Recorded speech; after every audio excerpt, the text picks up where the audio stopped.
দিনাজপুরে জেলা প্রশাসন ও সামাজিক বন বিভাগের আয়োজনে সপ্তাহব্যাপী বৃক্ষরোপণ অভিযান ও বৃক্ষমেলার উদ্বোধন হয়েছে।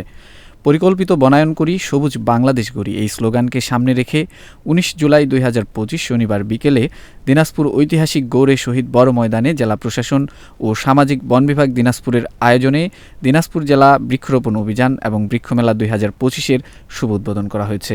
বিকাল ৩:৩০টায় জেলা প্রশাসক কার্যালয় চত্বর থেকে বর্ণাঢ্য র্যালি বের হয়ে শহরের প্রধান প্রধান সড়ক প্রদক্ষিণ শেষে বড় মাঠে মেলা মঞ্চে গিয়ে শেষ হয়।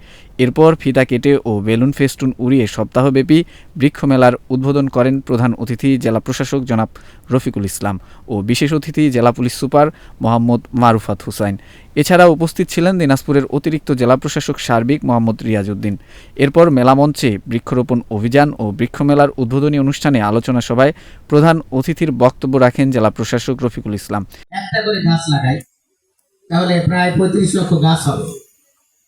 আপনি জেনে হয়তো খুশি হবেন যে জেলা প্রশাসনের উদ্যোগে উপজেলা পরিষদ, ইউনিয়ন পরিষদ, পৌরসভা আজকে সারা জেলাতে একযোগে ৮ লক্ষ গাছ আমরা রোপণ করার কর্মসূচি হাতে নিয়েছিলাম। আমরা আশা করি যে সব জায়গায় রোপণ হয়েছে। বিশেষ অতিথির বক্তব্য রাখেন পুলিশ সুপার মোহাম্মদ মারুফাত হুসাইন। স্বাগত বক্তব্য রাখেন সামাজিক বন বিভাগ দিনাজপুরের বিভাগীয় বন কর্মকর্তা ও বৃক্ষরোপণ অভিযান এবং বৃক্ষমেলা ২০২৫-এর সদস্য সচিব মোহাম্মদ আনোয়ার হোসেন সরকার। দিনাজপুর জেলা পরিষদের প্রধান নির্বাহী কর্মকর্তা মোহাম্মদ মোখলেসুর রহমানের সভাপতিত্বে সম্মানিত অতিথির বক্তব্য রাখেন দিনাজপুর জেলা বিএনপির সহসভাপতি খালেকুজ্জামান বাবু। আলোচনা সভা শেষে অতিথিবৃন্দ মেলার বিভিন্ন স্টল পরিদর্শন করেন।